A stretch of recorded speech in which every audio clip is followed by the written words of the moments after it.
सुबह तक मैं सड़क पर डिलीवरी कर रहा था, एक कुत्ते ने मेरी टांग नोच ली। एक कस्टमर ने मेरे मुंह पे बर्फ वाला पानी फेंक दिया। और मेरे लैंडलॉर्ड ने मुझे घर से निकाल दिया। और आज आज एक हेलीकॉप्टर मेरे सामने सड़क पर उतरा। 12 ब्लैक सूट वाले बॉडीगार्ड्स ने 90 डिग्री का बाउ किया और मुझे यंग मास्टर कहा। ये सब कुछ इसलिए हुआ क्योंकि मैंने एक बेघर बूढ़े को आधा स्टीम्ड बन दे दिया था। कौन जानता था कि वो बूढ़ा एक छुपा हुआ बिलियनियर था, जिसने मरने से पहले अपनी पूरी दौलत मेरे नाम कर दी। ये कहानी है उस दिन की जब सब कुछ बदल गया। बात सितंबर 17 की है। बारिश इतनी तेज हो रही थी जैसे आसमान टूट गया हो। ओवरपास के नीचे कंक्रीट की सीढ़ियों पे एक लड़का बैठा था। मैं। मेरे हाथ में एक ठंडा स्टीम्ड बन था। वो इतना सूखा था कि निगलते वक्त गले में अटक रहा था।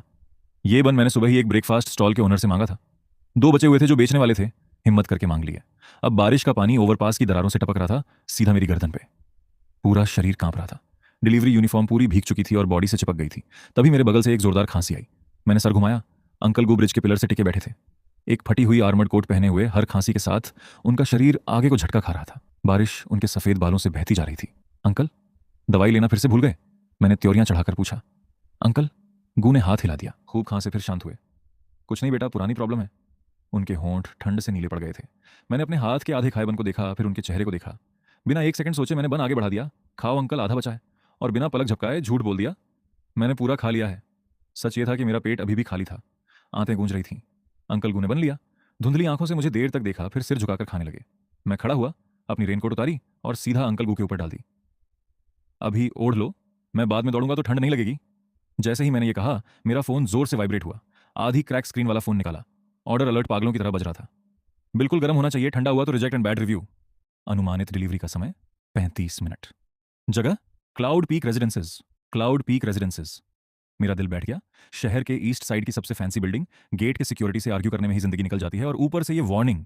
लेट डिलीवरी का मतलब पूरा पेमेंट काट, ऊपर से $50 का फाइन। इस महीने में 3 बार फाइन खा चुका था। एक और फाइन मतलब पूरे महीने की मजदूरी जीरो। अंकल जाना होगा, रात को मिलते हैं, मैंने जल्दी में कहा।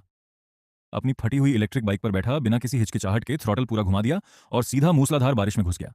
बारिश इतनी तेज थी जैसे किसी ने बड़ी बाल्टी से पानी डाल दिया हो। आंखें खोलना मुश्किल था। ट्रैफिक के बीच से झिकझैक करता हुआ मैं रेस्टोरेंट पहुंचा, ऑर्डर पिक किया। फोन देखा, 22 मिनट बचे थे। मुश्किल से पहुंच पाऊंगा पर कोशिश करनी पड़ेगी। डिलीवरी बैग को छाती से चिपकाया और इस डर से कि कहीं बारिश अंदर ना घुस जाए, 14 मिनट बाद मैं क्लाउड पीक रेजिडेंसेज पहुंचा। मेन गेट पे यूनिफॉर्म में एक सिक्योरिटी गार्ड खड़ा था। मेरी फटीचर बाइक देखी तो चेहरा ऐसा बनाया जैसे बदबू सूंघ ली हो। क्या काम है?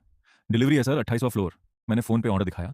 गार्ड ने मुझे ऊपर से नीचे तक घूरा। साइड गेट से जाओ, साइड गेट से। साइड गेट कहाँ है? उसने थोड़ी सी दाढ़ी की तरफ इशारा किया। 500 मीटर घूम के जाएगा। मेरी सांस रुक गई। फोन देखा, 8 मिनट बचे थे। सर प्लीज, मेन गेट से जाने दो, 3 मिनट लगेगा, बहुत अर्जेंट है। गार्ड ने बिना ऊपर देखे जवाब दिया, मेन गेट डिलीवरी वालों के लिए नहीं है, रूल है। उसे बिल्कुल अंदाजा नहीं था कि ये 3 मिनट की देरी मेरी पूरी जिंदगी बदल देगी।